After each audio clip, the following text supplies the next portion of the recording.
짜자잔.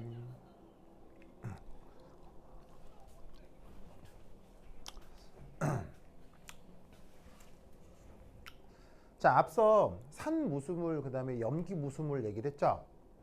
그 다음 어떤 무수물이 있냐면 여기 잘 보세요. 엠포테릭이라는 말이 있어요. 이 말 뜻 알아요? 엠포테릭? 엠포테릭? 아니요. 우리말 번역 뭐라고 번역을 하냐면 양쪽성이라고 얘기해요. 그래서 번역은 양쪽성 무수물이겠죠. 혹시 그 뭐냐면 양서류 알아요? 개구리. 개구리 같은 걸 양서류라고 하죠. 양서류의 뜻이 뭐예요? 양서류의 뜻이 뭐예요? 서식지가 두 개. 바로 물과 무 양쪽에서 다 사는 애를 그 뭐냐면 양서류라고 하죠. 양서류 영어로 뭐라고 해요? 양서류를 영어로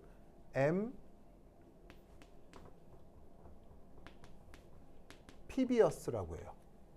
양서류를 뜻하는 형용사가 엠피비어스예요. 그래서 그거를 가져다가 그 어느 어근을 그대로 가져다가 새로운 말을 만든 거죠. 그래서 양쪽성은 자 양서류는 어디 다 사는 거예요? 물과 무태에서 다 사는 거니까 여기서 양쪽성은 뭘 얘기하는 거겠어요? 산 혹은 염기 이 속성을 다 가지고 있는 상황을 얘기하는 거예요. 알겠죠? 그래서 혹시 여러분 그 군사 작전 중에 상륙 작전이란 말 들어본 적 있어요? 인천 상륙 작전. 그거 뭐였지? 자, 전 세계적으로 유명한 상륙 작전 무슨 상륙 작전이 있어요? 인천 상륙. 네, 전 세계적으로 아주 유명한 상륙 작전 중에 노르망디 상륙 작전이 있죠. 언제? 2차 세계 대전. 알겠죠? 그리고 그 2차 세계 대전 지나서 한 1, 20년 후에 또 우리나라에서도 엄청난 상륙 작전이 있었죠. 그게 그 유명한 인천 상륙 작전인데 장사 상륙 대전도 있다네. 예, 있습니다. 예, 장상도 그거 있어요. 어찌 있을지 아, 그 얘기는 내가 잘은 몰라요. 아 그래요? 상륙 작전을 영어로 뭐라고 해요? 아, 상륙 작전이 어떻게 하는 거예요? 바다에서 올라가요. 상륙 작전 어떻게 하는 거예요? 상륙 작전 어떻게 하는 거예요? 어떻게 하냐면 기습. 보통 적을 공격할 때 우리는 어디서 어디로 공격을 해요?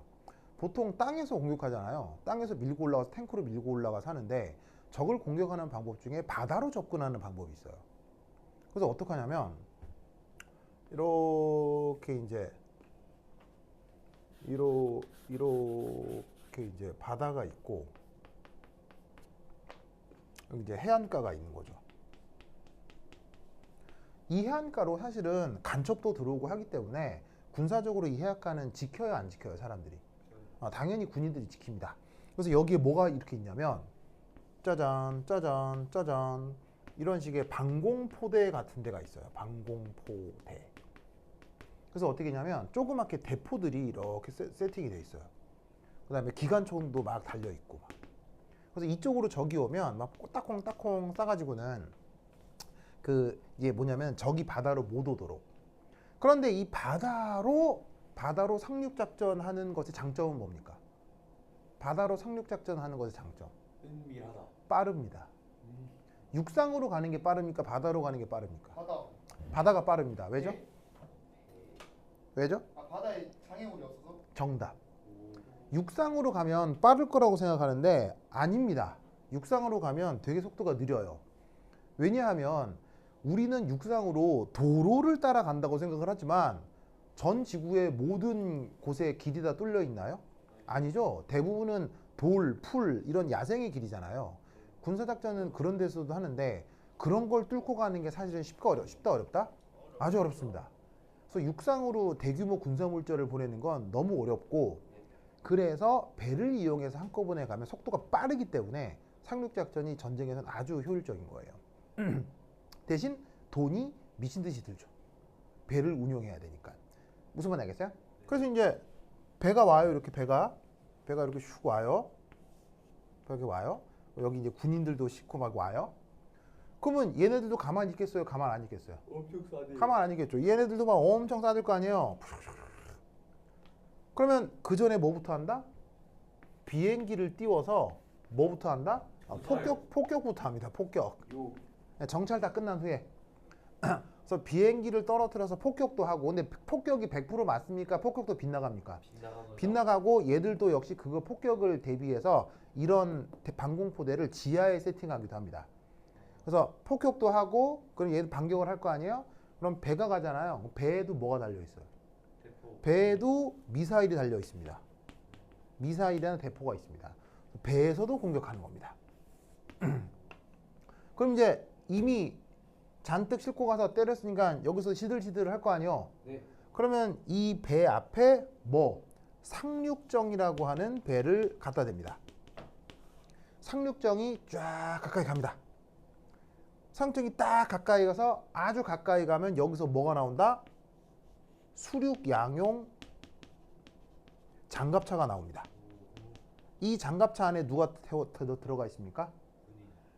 마린이 들어가 있습니다. 머린. 서브마린. 우리말 번역? 해병이요. 해병대란 말 들어본 적 있어요? 아니 그 원피스에 있잖아요. 응. 해군들 네. 마린이라고 적혀 있어요. 해군. 해군은 네이비고요.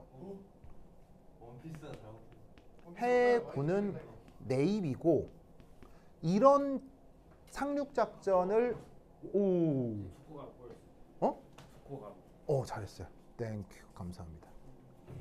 고마워. 원피스는 해군이 아니라 해병이. 굉장히 뭐 해군이라 하지 않냐?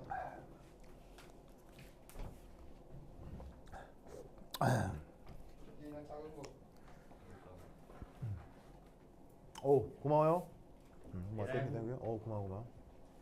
그래서 이런 식의 상륙 작전을 일으키려면 사실은 그 누구의 역할이 중요하겠습니까? 해군의 역할이 가장 중요하겠죠.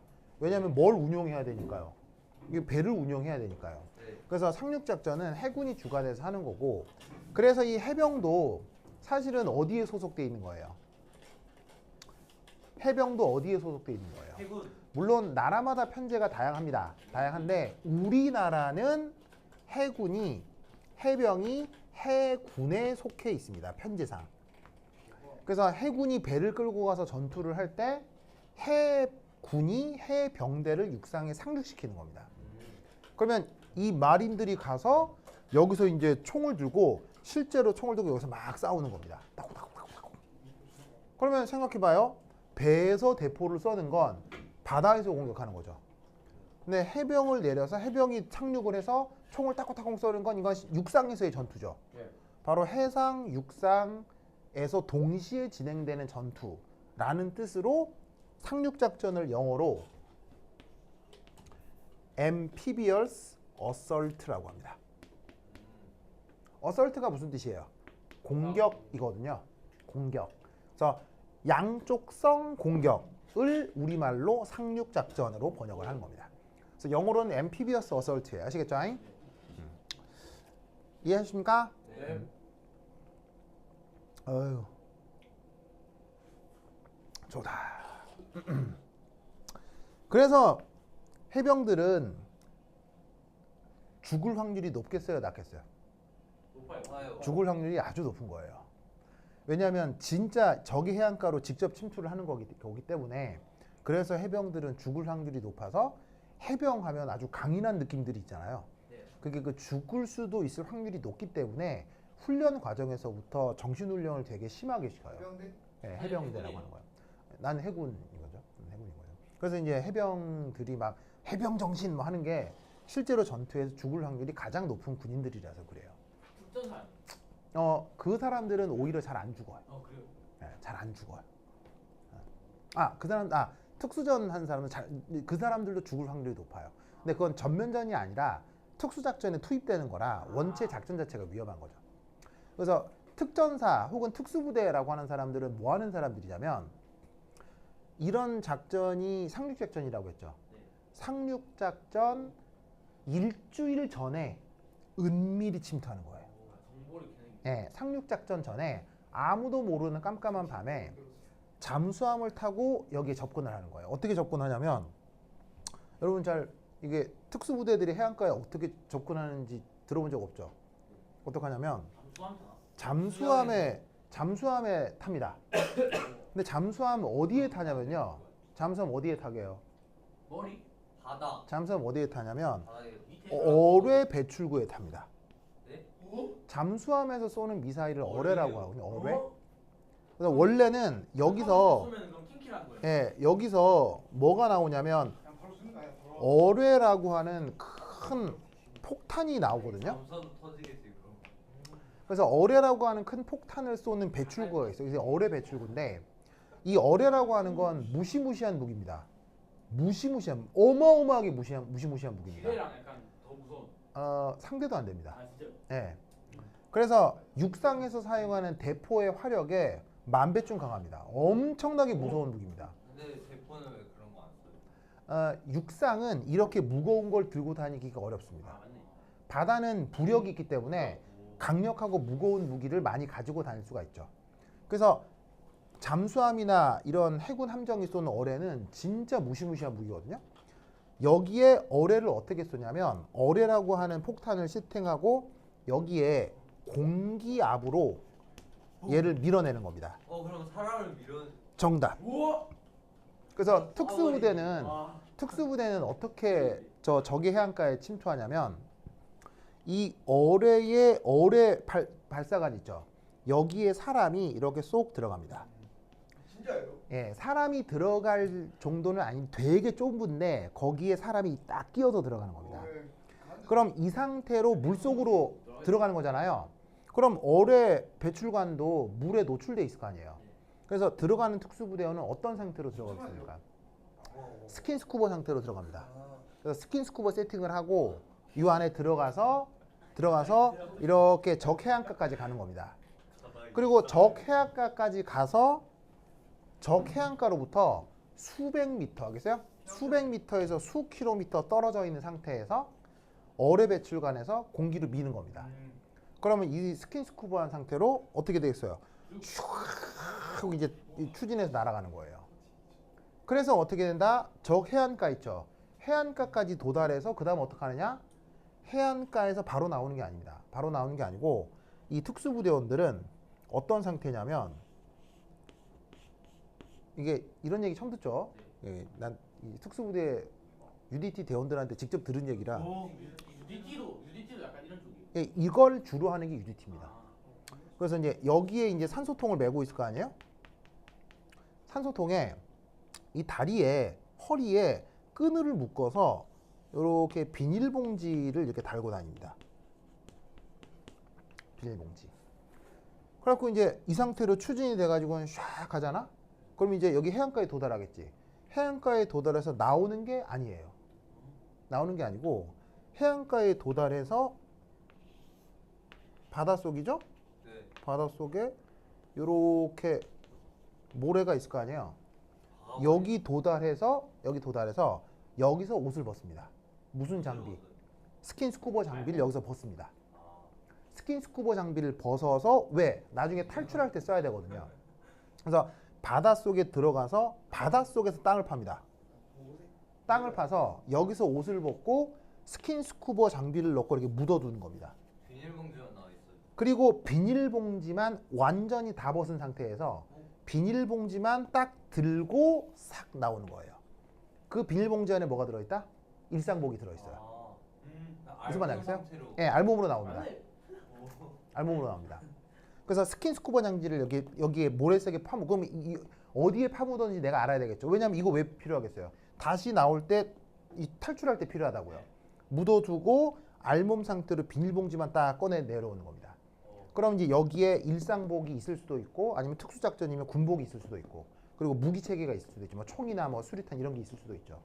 그걸 챙겨서 상륙작전 일주일 전에 여기를 다 돌아봅니다. 그래서 적들이 어디에 있고 뭐 어디에 있고 그리고 심하면 여기에다가 폭탄도 다 설치해 둡니다. 무슨 말인지 알겠어요? 그래서 이걸 다 준비하는 사람들이 특수부대원이에요. 그럼 이럴 때 만약에 이제 걸린다면 죽는 거죠. 아무리 싸움을 잘해도 여기는 경비병력이 수십 명 정도는 있을 거 아니에요. 아무리 특수부대원이다 하더라도 개인 전투 능력이 있다 하더라도 수십 명이 총 쏘면 절대 이길 수는 없습니다. 그러니까 걸리면 자폭해요. 걸리면 뭐 거의 죽는 거죠. 그래서 모르죠. 뭐 그거야 뭐. 국경으로 그냥 넘어가면 안 돼요.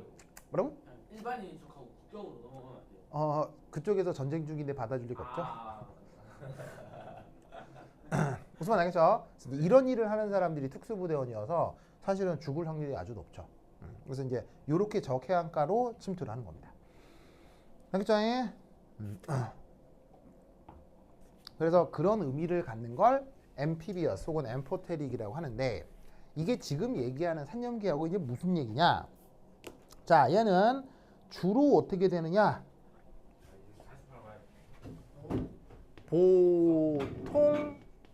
보통 누구를 얘기하냐면 뭐야? 그래요. 보통 3에서 5족 산화물들입니다. 자, 아까 염기 산화물은 몇 족 원소라고 했어요? 염기는 1, 2족이라고 했죠? 그럼 주기율표상에 1, 2, 3에 3, 4, 5 있을 거 아니에요? 그 3, 4, 5족의 산화물들이 엠포테릭 뭐냐면은 그 무수물질이 되는 겁니다. 알겠죠? 그러면 얘도 예시를 들어 얘기하는 게 편하겠죠? 대표적으로 누구냐면 바로 얼루미늄 옥사이드입니다. Al2O3. 보이세요? 자, 산소는 산화수 얼마입니까? 산소는 산화수 계속 얼마였어요? 2 마이너스죠? 그럼 여기 있는 얼루미늄은 산화수 얼마예요? 3 플러스죠? 이때 얼루미늄 몇 족 원소예요? 얼루미늄 몇 족 원소예요?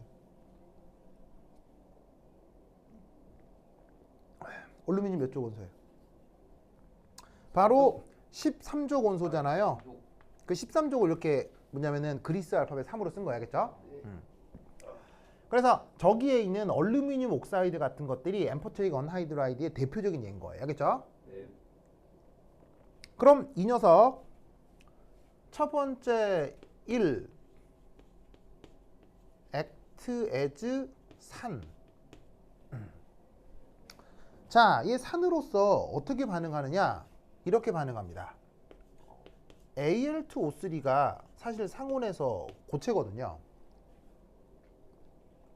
그럼 얘가 누구랑 반응할 수 있냐면 바로 OH-랑 반응할 수 있습니다.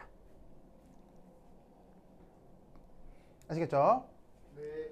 그리고 주변에 물의 도움을 좀 받습니다.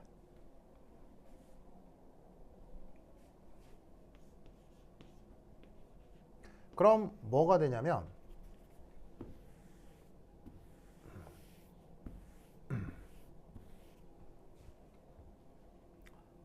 두 배의 얼루미늄 OH 작용기가 4개 붙어 있는 1 마이너스 음이온을 만듭니다. 이런 상태로 수용액 중에 녹아 들어갑니다.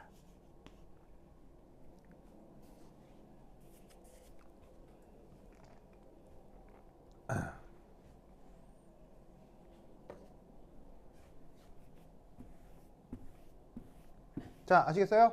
네. 자, 봅시다. 양쪽에 질량 고전 맞나요? 네, 잘 맞아 떨어지죠. 뭐 수소가 여기 몇 개 있냐면 하나, 둘, 셋, 2, 3은 여기서 8개. 그럼 여기 수소 2, 4, 8에서 8개. 그렇죠? 얼루미늄 2개인데 여기도 얼루미늄 2개 있고.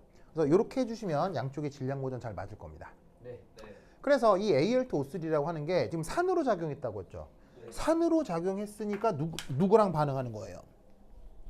산으로 작용했으니까 염기랑 반응하는 거겠죠? 네. 그래서 얼루미늄 옥사이드는 저런 식으로 염기랑도 반응할 수 있다. 아시겠죠? 네. 재밌게도 Al2O3는 물에 녹을까요? 안 녹을까요? Al2O3는 물에 녹을까요? 안 녹을까요? 얘는 앙금입니다. 이 말은 물에 녹는다는 얘기예요? 안 녹는다는 얘기예요? 안 녹습니다.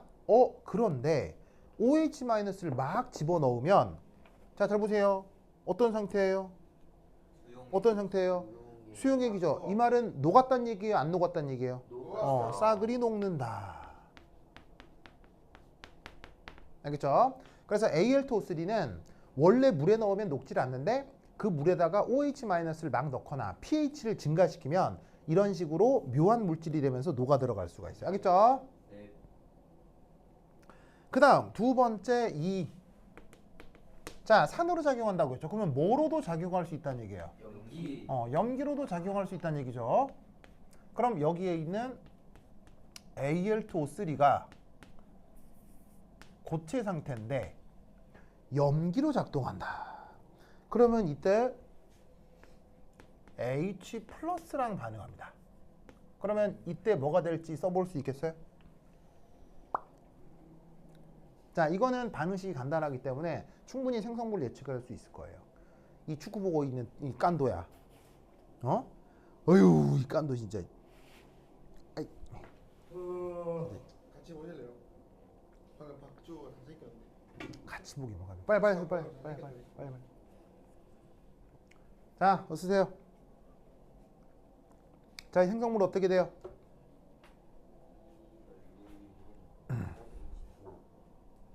자, 어떻게 되느냐? 이건 쉽습니다. 어떻게 되냐면 얼루미늄이 3가 플러스가 되면서 그냥 물에 녹습니다. 그리고 뭐가 같이 만들어지느냐? 물. 그럼 양변의 화학량은 계수 맞추면 여기다가 2 쓰시고요. 그 다음에 여기다가 3 쓰면 되겠네요. 알겠죠? 그러면 잘 봅시다. H 플러스는 전형적인 무슨 화학종이죠? 산이죠. 그러니까 여기에 있는 얘가 뭐로 작동할 수 있다는 얘기인 거예요. 산이랑 반응했으니까 염기겠구나. 알겠죠? 네. 역시나 마찬가지로 물에 녹는다 그랬어요? 안 녹는다 그랬어요? 앙금이라고 했죠? 근데 묘하게도 산을 첨가해도 어떻게 돼요? 녹아버리는구나. 무슨 말 알겠죠? 네, 그래서 이런 독특한 물질들이 있을 수 있는데 이런 걸 엠포테릭 언하이드라이드라고 하고 사실 뭐 3, 4, 5족이라고 했으나 여러분 수준에서 외워두기만 하면 되는 건 얼루미늄이에요. 이것만 기억해도 충분해요. 아시겠어요? 그래서 이런 애들이 양쪽성 무슨 물이구나 라는 정도만 알아두시면 됩니다. 알겠죠?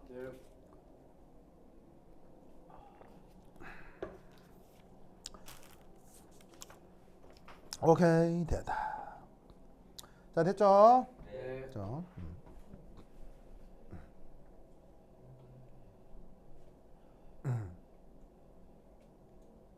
자, 그 다음 이현이 오늘 기숙사 들어왔어. 그래서 연습 문제. 지한이 오늘 축구할 거야? 아니 왜? 자, 연습 문제 보세요.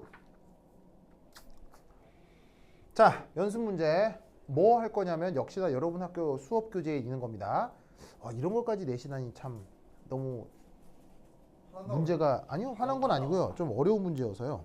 자, 한번 보겠습니다. 수용액 중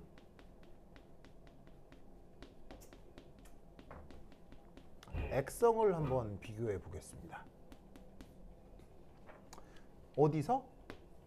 CrO, Cr2O3 마지막으로 CrO3. 자, 여기서 액성이란 뭐 산성, 중성, 염기성을 얘기합니다. 이거 여러분 학교 수업 자료에 나와요? 저번에 했던 기억이 있는 것 같네요. 그렇죠. 이걸 조금 더 체계적으로 얘기를 해볼게요.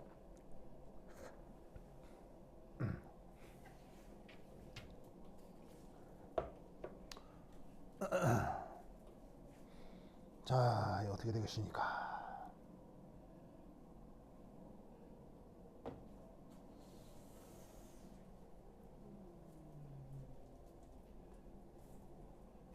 자, 가봅니다. 에잇. 자, 어쨌거나 요런 애들이 사실은 다 뭐냐면 무수물들이죠. 그렇죠? 그럼 이 무수물들에서 수용액적 액성 비교를 하라라는 얘기는 우선 첫 번째 1. 여기에 뭘 더하라는 얘기입니까? 수용액 중이니까. 물. 여기다가 무수물에다가 뭘 더하라는 얘기다? 물을 더하라는 얘기죠. 물을 더하고 나면 어떻게 되겠어요? 얘네들이 무수물에서 뭐로 바뀌죠? 산소산. 옥수 애시드가 되죠. 그걸 우선 알아볼 수 있어야 해요. 그죠? 자, 그럼 첫 번째는 옥수 애시드 만들기.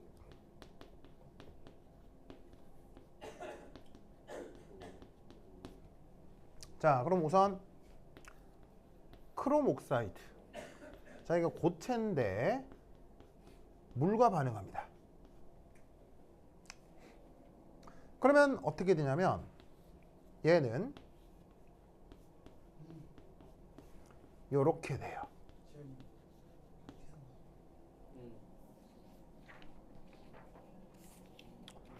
자, 보이십니까? 아니요, 안 보여요. 보죠. 됐어요?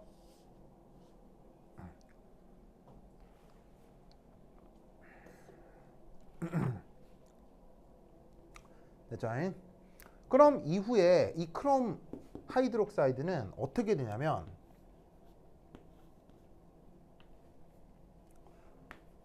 짜잔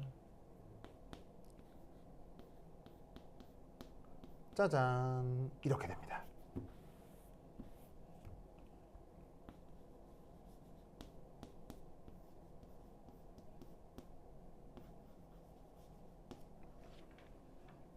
그래서 여기에 있는 CRO는 물을 반응시켜서 옥수애시드가 됐을 때 여기 뭐가 같이 만들어지죠?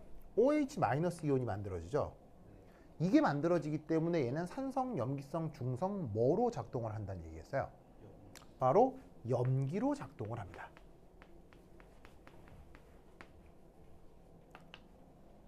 뭔지 아시겠죠? 네.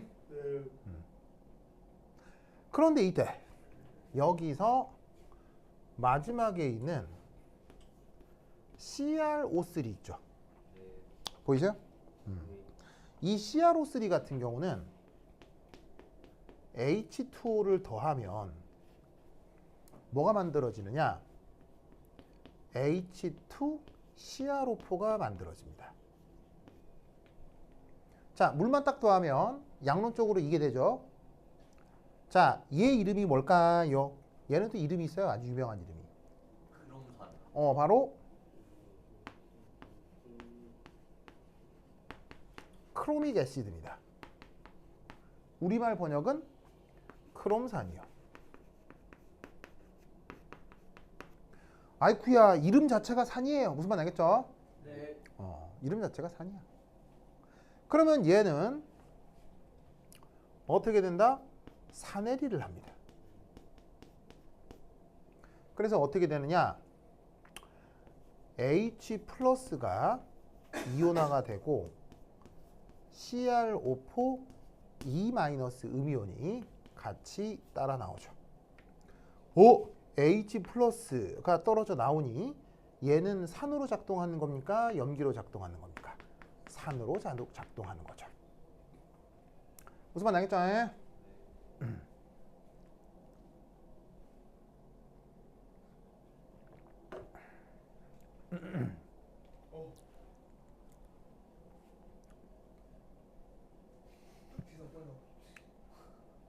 됐습니까? 됐죠? 박지성이 골 넣었습니다. 뭐 다들 뭐 이렇게 몸살이고 편하게 할 테니까. 페널티킥 넣었다고요. 잘했어요. 속여서 딱 가운데로. 진짜로요? 선수들이 좀 열심히 뛰어요? 네, 열심히 뛰는데요.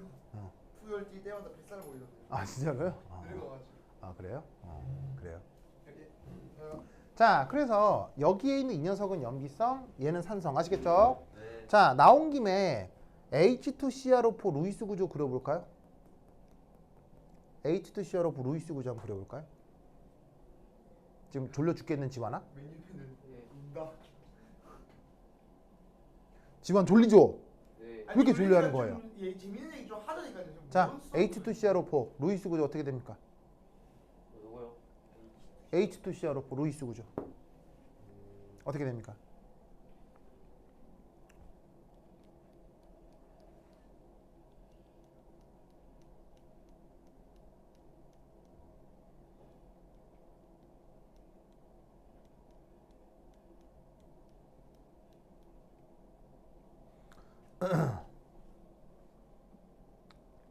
저 H2CrO4 루이스 구조는 이렇게 생각하시면 됩니다. 자, 우선 얘 첫 번째 1 크롬 전자 배치 어떻게 되죠? 크롬의 전자 배치는 스티브 크기 때문에 얘는 3D4 4S2입니다. 그래서 크롬은 최외곽 전자 배치가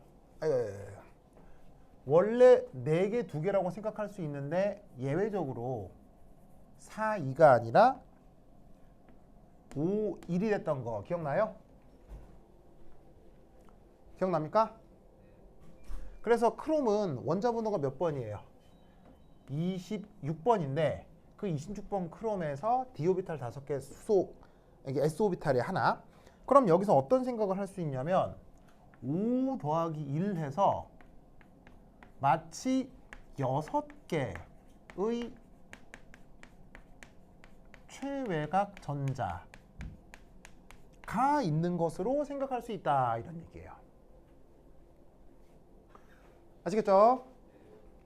그러면 이때 이 크로믹 애시드의 루이스 구조를 그려라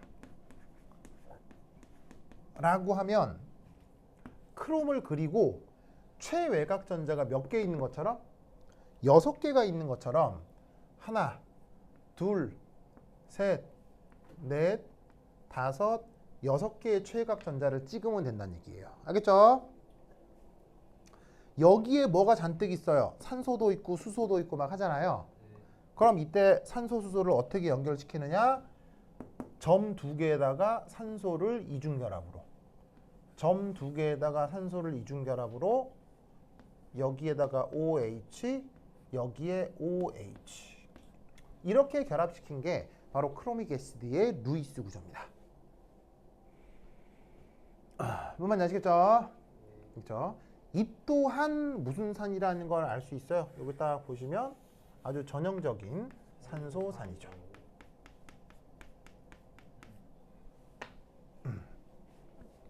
아시겠죠? 네.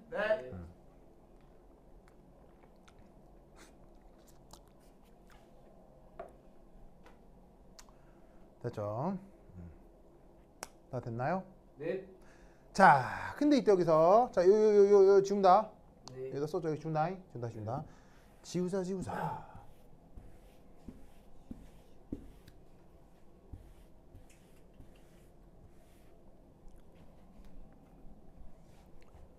삼 3인가? 1인가? 2인가?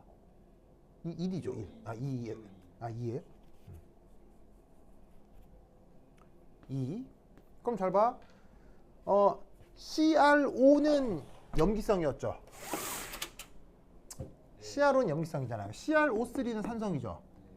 그럼 CR2O7은 뭘까요? 바로 CR2O7은 양쪽성입니다. 무엇과 반응할 수 있다? 산염기 모두와 반응할 수 있다는 얘기예요. 그럼 첫 번째 1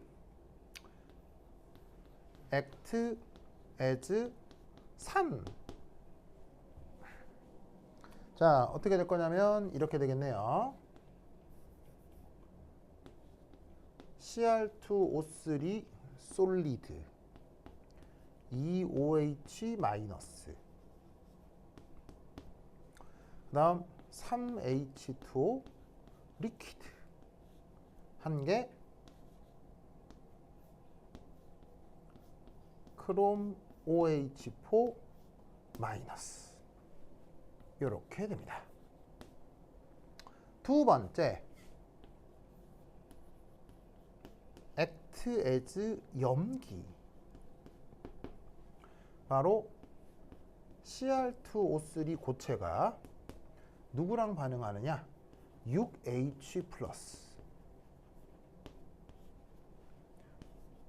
크롬 3 플러스 3H2O 이렇게 반응할 때 염기로 작동하는 겁니다. 그러니까 얘가 확실한 염기성, 얘는 확실한 산성이라면 이 녀석은 산으로도 염기로도 다 반응할 수 있으니까 양쪽성이다. 이렇게 얘기를 해주면 되는 거예요. 알겠죠? 네. 만약 이 녀석의 pH를 묻는다면 요거하고 요거 중간쯤 되겠죠. 뭐 이렇게도 되고 이렇게도 될 수 있을 테니까요. 알겠죠? 네. 자, 가서 쓰세요.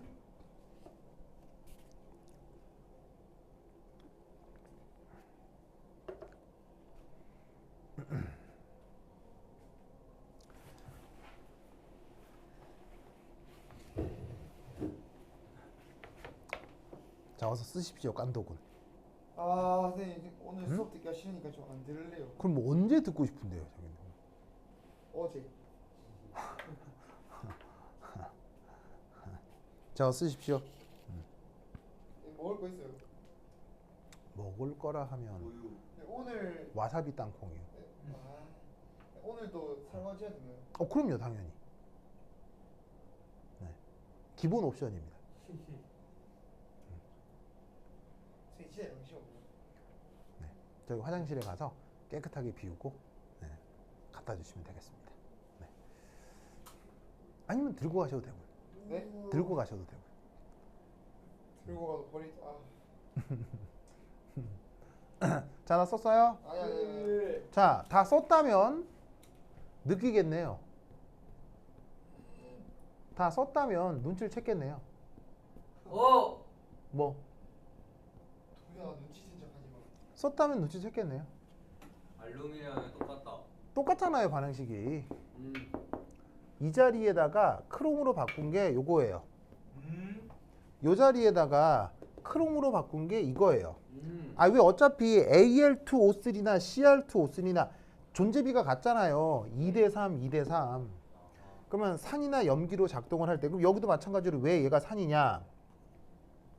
왜 산으로 작동한다고 얘기하느냐? 누구랑 반응하니까요? 염기랑 반응하니까요. 왜 얘를 염기라고 하느냐? 산이랑 반응하니까요. 무슨 말인지 알겠죠? 네. 그리고 존재비가 2대3, 2대3이잖아요. 네. 그럼 이거 2대3이면 화학 양로는 동일하게 나와야죠. 그러면 알겠죠? 그래서 Cr2O3는 양쪽성 물질이다라고 생각해도 됩니다. 알겠죠? 네. 자, 그런데 이게 왜 염기성이고 왜 양쪽성이고 왜 산성이냐에 대한 일관된 설명 방법이 또 하나가 있습니다. 자, 그건 뭐냐 이거예요. 지우지 마세요. 에헤이. 자, 어서 쓰세요. 어서 쓰세요. 잠시만 나가 있어 주세요. 나가긴 어딜 나가라는 겁니까? 네, 선생님 축구 안 보나요? 축구요? 아, 뭐 보기도 하는데 나는 뭐 스포츠 시청에 그렇게 그런 건 없습니다. 핸드볼 선수. 그러니까 선생님 핸드볼 선수 좋아하잖아요. 하하, 참 그런 적 없습니다. 오? 네, 여러분들 완전 나를 곡해하는 모양인데 아, 오? 아니 뭐? 절대 그렇지 아니 않습니다. 쌤이 그렇게 말했어요 그때. 절대 그렇지 않습니다. 독일 핸들볼 선수를 보면서 아, 전혀 그렇지 않습니다. 오? 아니 그렇게 말했어. 근데 지금 인이 몇 명인데? 자, 어서 쓰십시오. 네, 그건 뭐 보는데요? 어? 뭐라고요? 그건 뭘 보는데요? 스포츠. 넷플릭스요. 스포츠요? 굳이 본다면 격투기? 싸움 네. 못하면서. 아, 못하니, 예. 싸움 잘 못하니까 보는 거죠. 저희 축구 못해서 그런 거예요. 그렇죠. 맞네. 축구 못하는 도현이가 축구 보는 걸 좋아하듯이. 예. 동현아 너무 같은데. 우리반한테 졌잖아. 너안 나왔잖아. 축구할 때 여학생들은 안 해요? 여학생이 축구를 왜 해요? 이런 성차별적인 와 진짜. 그렇게 생각하세요. 저는 여학생들이 축구 할 수 없다 생각합니다. 앞으로 축구할 때 꼭 여학생들을 같이 하게 하세요. 와 쓰레기 같네. 알겠죠? 하지도 못하는데 축구를 왜 해요? 자, 적었습니까? 간다. 쌤 아직 안 졌어요. 제발. 되게 동현이는 저번에 여자는 운동장에 발도 내밀면 안 된다는 발언을 했어요. 어? 내가? 어. 적당히 아니 네가 그랬으면. 아이고. 내가 언제? 이거 선생님 여자가 축구로 나오면 마음대로 막 언제 몸싸움 말했어? 했어요. 아이고. 몸싸움하다 넘어지고 울 텐데. 희연이가. 나 아니야. 제스키 뭔데 계속. 아니 얘 네가 말한 거 아니야? 왜? 그 그런 말 들어본 적 있죠. 뭐 성차별을 한다 이런 말도 들어본 적 있을 거고. 그다음에 그 성차별에 전혀 반대되는 것인 뭐 페미니즘 이런 얘기들을 들어본 적도 저 있죠. 페미니스트요. 무슨 말인지 알겠어요? 네. 예. 근데 맞아. 예, 근데 이게 예, 근데 왜 이제 저러네 그 그러니까 얘 공부나 해라. 아니 우리 말이 지금 다 집중하고 있네. 할 거면 그냥 들어와서 같이 얘기해라. 그래서 이제 뭐 예를 들어서 뭐 성차별이 있다는 등, 뭐 페미니스트 발언을 한다는 등 등등등 다 약간 어떤 말을 하냐면 남자하고 여자가 서로 싸워야 하고 적대적이어야 하고 이런 분위기로 말들을 하는 사람들이 많다 이런 얘기예요. 무슨 말인지 알겠죠? 그러면 놀라웠게도 우리 동아시아에서 남녀관은 뭘까요? 우리 동아시아에서 남녀관. 그러니까 뭐냐면 페미니스트건 성차별이라는 말이건 사실 이건 다 서양적 개념이 들어오는 거죠. 근데 그게 아니라 우리 동아시아, 특히나 우리나라의 전통적 남녀관은 뭘까요? 이런 생각 안 해봤죠? 네. 우리 동아시아에서 전통적 남녀관은 남녀는 서로 상대적인 관계입니다.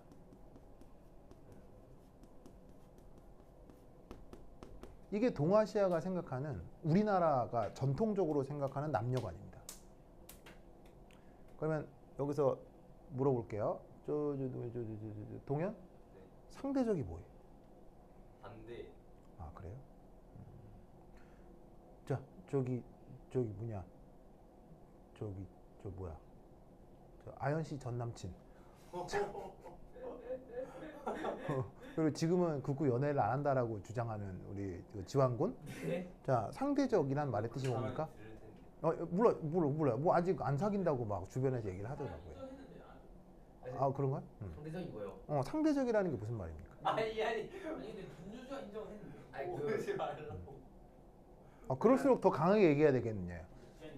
지완이는 연애를 하지 않는다고 합니다. 아니 진짜 저는 당당합니다. 분유주가 인정을 하던데요, 선생님. 얘 이번에 가루로. 자 관점에 따라 다르다. 관점에 따라 다르다? 어이 저기 뭐야 네. 이게 상대적이 무슨 뜻이에요? 상대적이요. 상대성이요.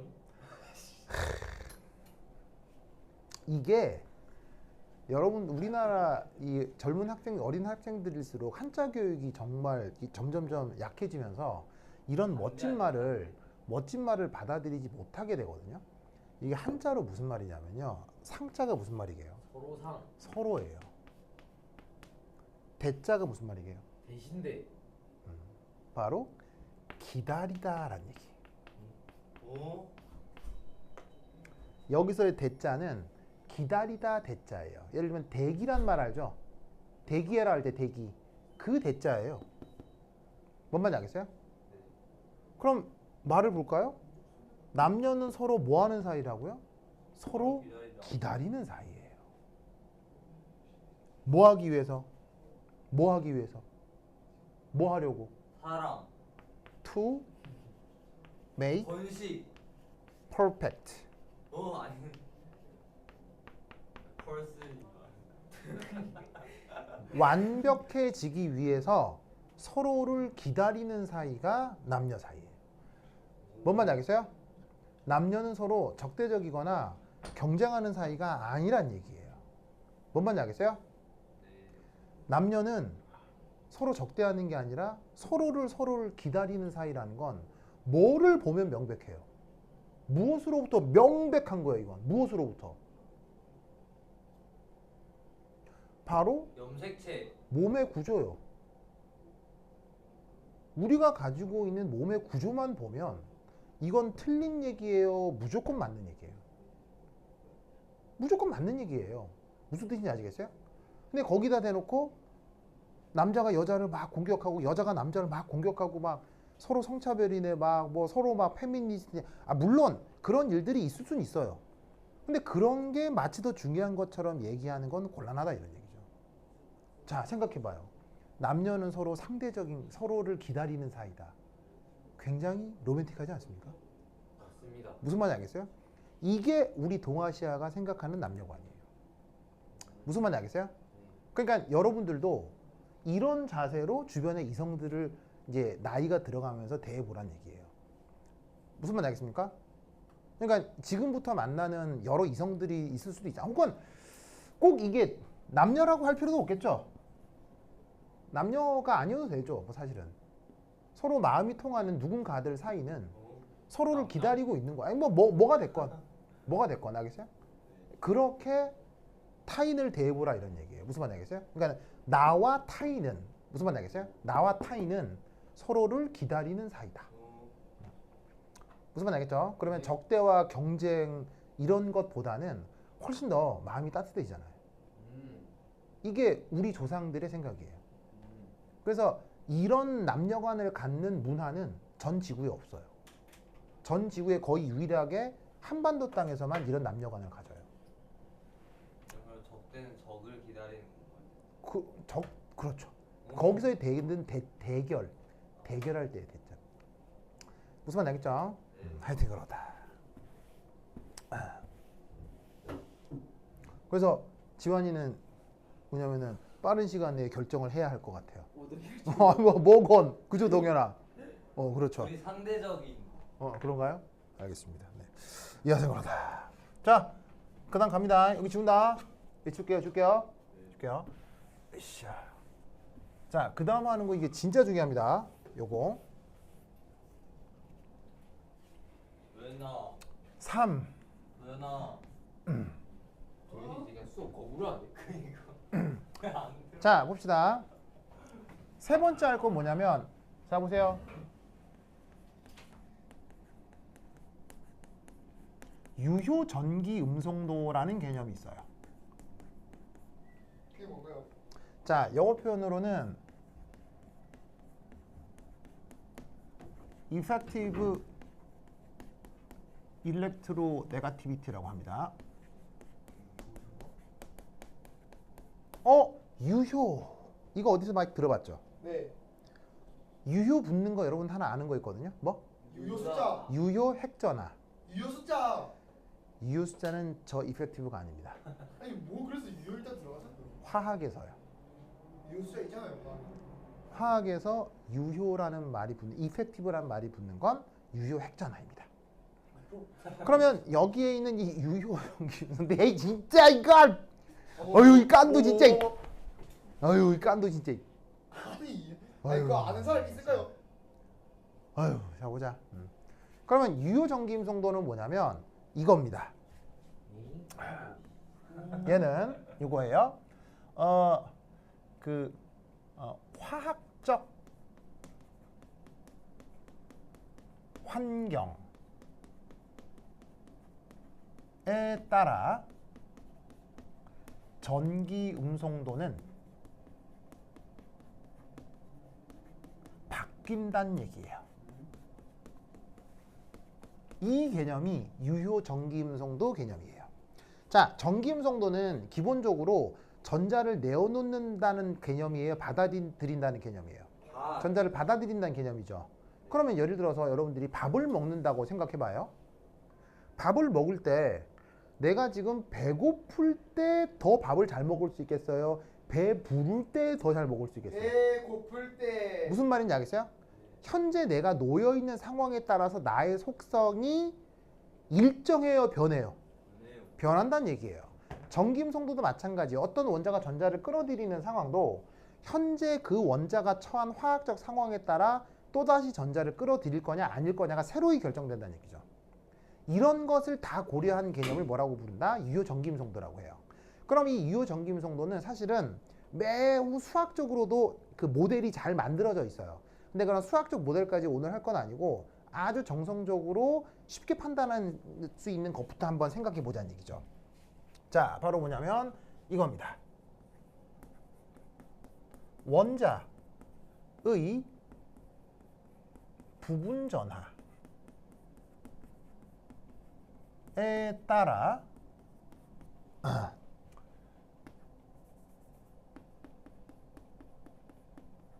전자에 대한 욕구가 달라질 수 있습니다. 자, 무슨 말이냐? 첫 번째 1. 이제 빡쳤다. 다음 시작. A. 자, A라고 하는 건 그냥 임의의 원자라 합시다.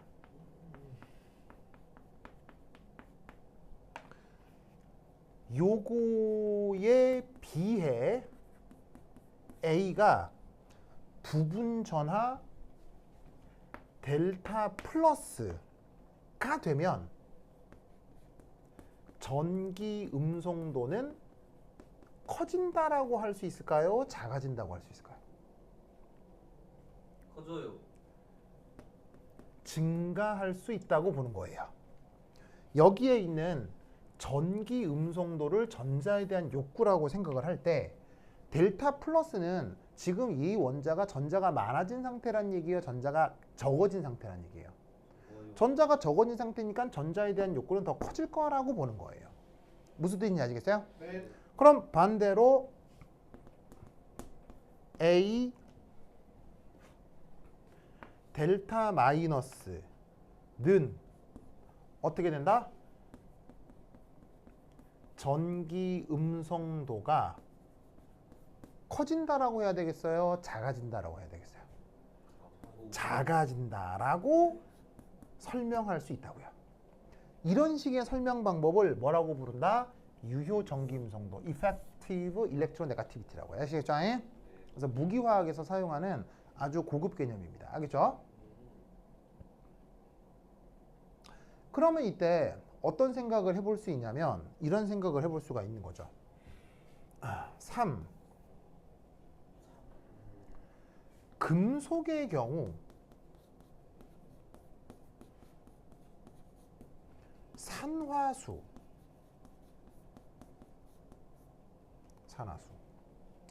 산화수라? 지금 누구 얘기하는 거냐면 CrO, Cr2O, CrO3 얘를 얘기하는 겁니다. 자, 여러분 이 크롬 산화수 얼마입니까? 크롬 산화수 얼마예요? 플러스 2 플러스죠? Cr2O3에서는요? 3 플러스 3 플러스죠? CrO3에서는요? 플러스 6 플러스죠? 자, 아까 그리다 말았는데 아까 뭐 썼다가 지웠는데 크롬은 최외곽전자 몇 개라고 생각하면 된다는 얘기입니까? 크롬은 최외곽전자 몇 개라고 가정하라고 했어요? 6개. 6개라고 했죠. 그럼 6 플러스라면 전자를 몇 개 떼어낸 거예요? 최외곽전자를 싹 다 떼어낸 거예요. 무슨 말인지 알겠어요? 네. 그래서 사실 크롬은 7 플러스, 8 플러스 있을까요? 없을까요? 없어요. 크롬은 6 플러스가 최대 산화수입니다. 알겠죠?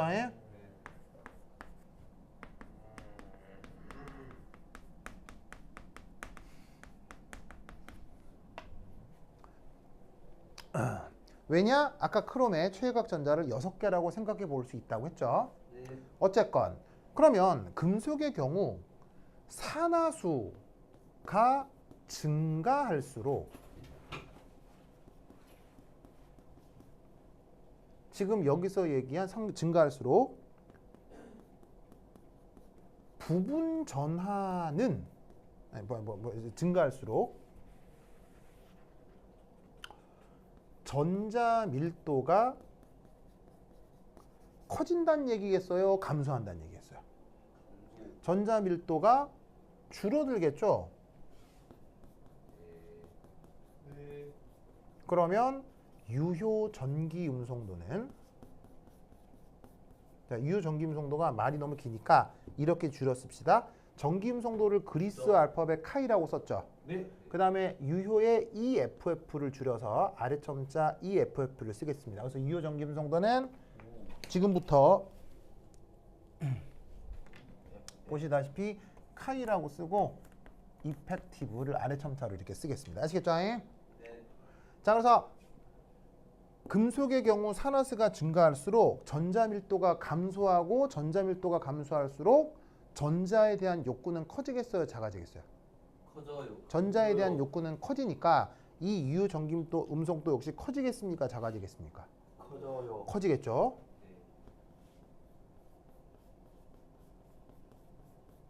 그러면 어떤 일이 벌어지느냐?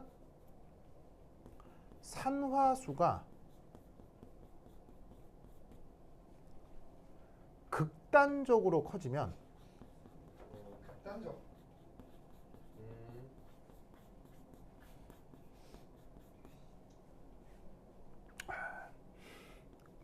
금속 이온이 비금속성을 갖게 돼요.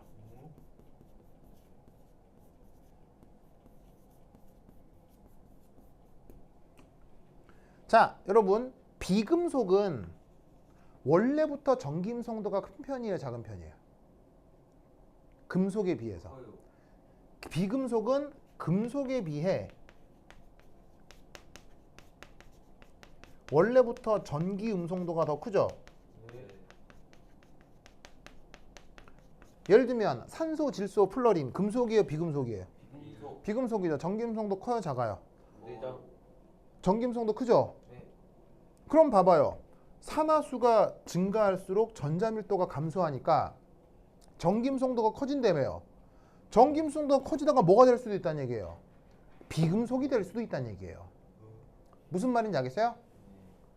그러면 이때 얘는 상대적으로 산화수가 커요, 작아요? 작아요. 산화수가 작으니까 얘는 그냥 금속 산화물이라고 생각할 수 있는 거예요.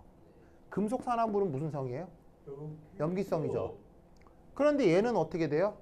산화수가 커요, 작아요? 커요. 극단적으로 크죠. 네. 극단적으로 크기 때문에 얘는 금속성이 크겠어요, 비금속성이 크겠어요? 비금속. 얘는 비금속이라고 생각할 수 있네요. 크롬 육가는 거의 비금속으로 봐야 된다는 얘기예요. 그러면 비금속 산화물이니까 산성이지 염기성이겠어요? 이해했어요? 네. 그럼 얘는 중간에 끼어 있죠. 네. 그럼 뭐 양쪽성이라고 하면 되겠죠. 오. 이해하시십니까? 네. 이해하시겠죠? 네. 그런 식으로 얘를 생각해 볼 수 있다는 얘기예요. 알겠죠? 네. 그리고 비금속성을 보이기 때문에 따라서 여기 한마디만 더 쓰면 이 경우 산화물의 경우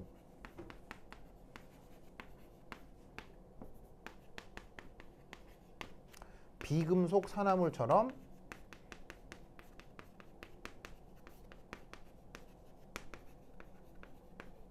뭐 산성을 띨 수 있습니다.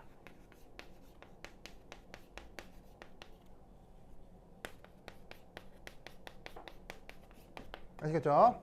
그래서 산화수가 가장 크게 나타나는 얘는 산성, 그렇지 않은 녀석은 상대적으로 염기성이다라고 얘기할 수 있어요.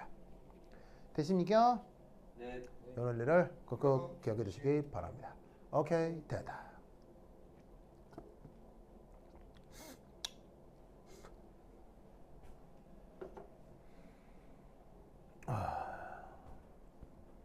썼죠?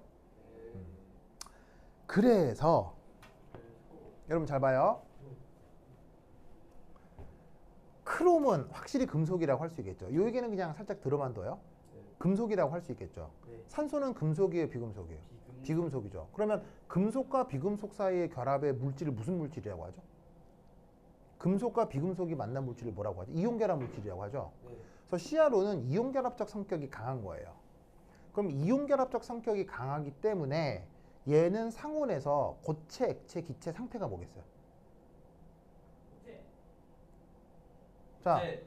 대표적인 이온결합 화합물 NaCl, CL. 고체, 기체, 뭐 액체 무슨 상태예요? 고체잖아요. 그러니까 얘는 상온에서 상태가 고체예요. 아시겠죠? 네. 그런데 산소, 금속이에요, 비금속이에요? 비금속이죠. 크롬 6 가면 뭐가 되어버렸다고 했죠? 거의 비금속이 되어버렸다고 했죠. 그러면 비금속과 비금속이 만난 화합물을 뭐라고 하죠? 공유결합. 공유결합 물질이라고 하죠. 그러면 공유결합 물질은 상온에서 상태가 뭐예요? 기체? 물론 분자량에 따라 다르지만 분자량이 좀 작으면 비금속, 비금속이 만났는데 분자량이 좀 작다. 그러면 보통 뭐가 돼요? CO2 이런 것처럼 기체가 되잖아요. 그런데 분자량이 좀 크다. 그러면 분산력이 커지면서 뭐가 될 수도 있어요? 액체가 될 수도 있겠죠. 그래서 얘는 액체입니다. 액체입니다. 그래서 CrO3는 상온에서 액체고, 그럼 액체란 얘기는 약간의 열 에너지에서 뭐 할 수 있다? 약간의 열의 에너지를 증발할 수 있다고요. 그럼 이 말은 무슨 말이냐면 CrO는 고체로 이렇게 쌓여 있어요. 그래서 옆을 지나다녀도 상관이 없어. 근데 CrO3는 물처럼 잠겨 있는 거야. 액체로 담겨 있는 거야. 근데 액체는 약간만 열의 에너지를 주면 증발할 수 있지. 그럼 CrO3가 있는 데를 지나가면 얘가 풀풀 날아다니니까 호흡을 통해서 어떻게 되겠어? 들어올 수 있다고. 그러면 얘 같은 경우는 기체 상태에서 코로 들어오면 코 점막을 타고 뇌로 바로 들어가요. 그러면 얘는 뇌를 파괴하는 1급 독성 물질입니다. 극도로 위험한 물질입니다. 얘는 거의 하나도 위험 안 해요. 왜냐면 날아다니지 않으니까. 그냥 이게 고체로 쌓여있기 때문에 옆에 지나다니는 상관없어요. 만지면요. 아, 먹거나 하면 곤란하겠죠. 일부러 먹거나 하면 곤란하지만 얘는 먹지 않아도 기체가 돼서 풀풀 증기압 때문에 풀풀 날아다니면서 내 코로 막 들어와요. 액체로 여기 고여 있으니까요. 그러니까 이런 것들은 극도로 위험한 물질이에요. 무슨 말 알겠어요? 네. 그래서 이런 거 들이마시면 뇌가 녹아요. 알겠죠? 굉장히 위험한 물질입니다. 이 많은 물리적 성격을 지금 뭐 하나로 설명하고 있어요? 산화수 하나로 설명하고 있죠. 무슨 말 알겠죠?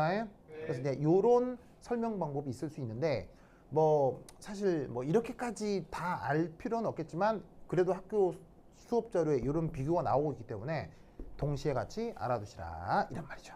알겠죠? 네. 오케이 됐다. 그럼 여기까지. 자 적으셨어요? 네. 적었죠? 자 적으십시오. 자 그다음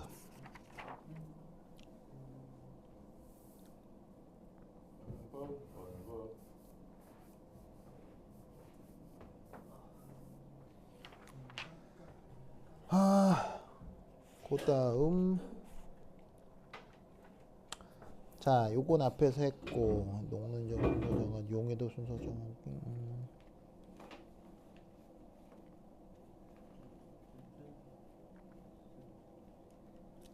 거 알 거라고. 왜?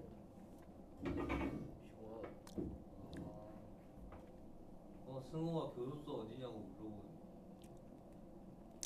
가만히. 되다. 그다음 어디냐고 물어봤어요. 말해줘야지. 소정하기 농등 소정하기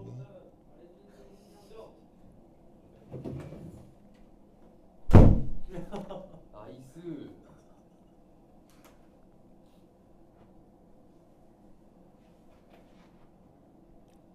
많다 그래요. 자 아, 여러분 간만에 이 문제 한번 풀어봅시다. 여러분 학교 수업자료 있는 겁니다. 시간이 뭐 많지가 않아서 간단하게 뭐 하나만 해볼게요. 자 여기 줍니다. 네. 줄게요.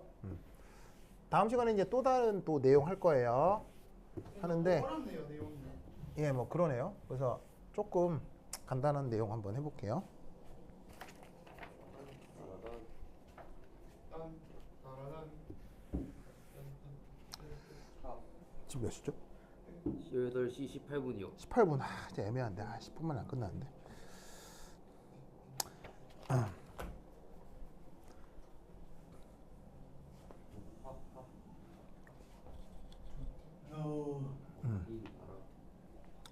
그 아까 양쪽성 물질 중에 Al2O3가 있었잖아요.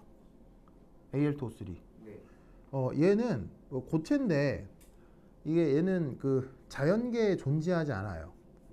자연계에 원래 없어요. 그러면 Al2O3는 언제 만들어지냐면 이렇게 만들어져요. 어떻게 만들어지냐면 그러니까 자연계에 없고 그럼 이 Al2O3를 어떻게 만들 수 있긴 있는데 Al2O3를 발견하려면 어떻게 해야 되느냐 두 가지 방법이 있어요. 첫 번째는 순수 얼루미늄 고체 있죠. 네. 순수 얼루미늄 고체를 이렇게 공기 중에 노출시키면 나중에 이 얼루미늄 고체 표면이 공기에 의해서 산화가 돼요. 공기에 의해 산화가 돼서 자 보세요. 공기에 산화가 돼서 이 표면이 살짝 산화가 된 표면이 끼거든요.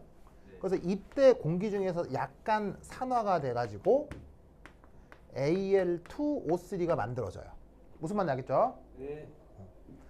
그러면 이제 여기서 이 Al2O3가 만들어진다고 했을 때 이렇게 하면 만들어질 수 있는데 왜 우리 자연계에는 Al2O3가 없느냐? 우리 자연계에 순수한 얼루미늄이 존재하지 않기 때문이에요. 우리 자연에 아예 순수한 얼루미늄이 없기 때문에 이거로부터 공기 중 산화를 통해 Al2O3도 자연적으로는 얻어낼 수가 없어요. 하지만 순수 얼루미늄은 사람이 만들 수 있죠. 네. 즉 사람이 만들어낸 상태에서 공기 중에 노출시키면 자연스럽게 Al2O3가 만들어지는 거죠. 근데 이건 자연적이고 인위적인 거예요. 인위적이죠. 이 순수 얼루미늄은 우리 자연에 없으니까요. 알겠죠? 그 다음 Al2O3가 만들어지는 방법은 어떤 방법이 있냐면 그러면 우리 자연에는 얘는 없지만 얼루미늄이 어떤 형태로 우리 자연에 많냐면 AlOH3 이건 우리 자연에 많아요.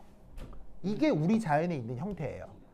무슨 말인지 알겠죠? 네. 그러면 Al2O3가 흙 등에 섞여 있을 때 레몬 주스. 그러면 이런 식으로 이제 흙, 아니 레몬 주스 만들어주고 있다. 토양 이런데 AlOH3가 요렇게 이제 녹아 있는 거예요. 이게 섞여 있는 거예요. 그래서 이건 우리 자연에 많거든요. 근데 하필 여기에 이압 하면서 마그마가 지나간 거예요. 그러면 어떻게 된다? 요 마그마 주변으로 Al2O3가 만들어질 수 있어요. 왜냐? AlOH3가 Al2O3가 되면서 여기서 물이 빠져나옵니다. 무슨 말 알겠어요? 네. 그래서 이렇게 물이 빠져나온 이 반응이 사실 발열, 흡열 뭐란 얘기예요. 이게 흡열 반응이거든. 그러니까 어떻게 되냐면 마그마처럼 고연원이 있으면 얘가 이런 식으로 반응해서 Al2O3가 만들어질 수가 있지. 뭔 말인지 알겠죠? 네. 그래서 우리 자연에서는 Al2O3를 발견하기가 쉽다 어렵다? 어렵다. 아주 어렵습니다. 무슨 말인지 알겠어요? 네. 그래서 Al2O3를 얻는 방법은 이렇게 마그마 주변 혹은 인위적으로 인간이 만들어 놓은 얼루미늄 아시겠어요? 네. 그 주변에 끼이는 게 대부분이라 이런 얘기죠. 아시겠죠? 네. 그럼 여기서 하나 알아두세요. 뭐를 발견하기가 어렵다? Al2O3. 이 양적성 물질이라고 예를 들었지만 사실 우리 자연계에는 흔치 않은 물질입니다. 오. 그런데 저 Al2O3가 우리 자연계에서 흔하게 발견하지 못한다. 라는 사실 이제 인식했죠? 네. 인식했죠? 그러면 천안함 피격 사건이 굉장히 문제가 많다라는 걸 알 수 있어요. 갑자기. 천안남이요? 네, 천안함 피격 사건. 아니 당연하죠. 네. 여기서 애들한테 먼저 물어봐도 돼요. 뭘? 얘들아 우리 오늘 이번 주에 교복 들고 가야 돼. 겨 뭐요? 전- 교복이요, 교복. 전복을 따러 간다고요? 천하함? 천안함이요. 천안함. 그래서 천안함 피격 사건이라고 하는 아주 비극적인 사건이 있었거든요. 그 사건이 너무너무 문제가 많다라는 걸 알 수 있어요. 왜요? 그 얘기는 다음 시간에 들어보겠습니다. 아니 뭐 하는 거야 지금? 조선인민군 해군 연합 오케이. 됐다. 아니 겁나 궁금하냐? 그럼 여기까지. 다음 시간 만나요. 안녕. 아니 뭔가 아니 올 거면은 빨리 와서 같이 듣지. 아니, 저희 왜 지금 온 밥 거예요? 먹고 수학 끝나고 밥 먹고 왔어요. 네, 아, 밥 그래요? 먹고 한번 와봤어요. 아 그래요? 그러면 알겠습니다. 좋았겠다. 그래요. 오, 여기. 아이, 저래. 아이, 깐도 저래. 아유. 아이, 빨리 줘요, 이 깐도야. 어우, 이러다 떨어져. 아, 떨어져. 됐다.